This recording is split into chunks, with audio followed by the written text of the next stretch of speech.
Right now, in a number of states, the laws allow a baby to be born from his or her mother's womb in the 9th month. It is wrong. It has to change.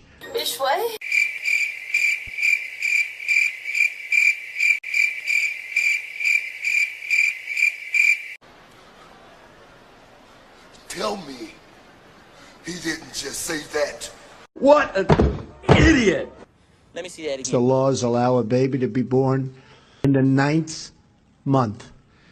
It is wrong. It has to change. That doesn't make sense. What you just said is one of the most insanely idiotic things I have ever heard. Everyone in this room is now dumber for having listened to it.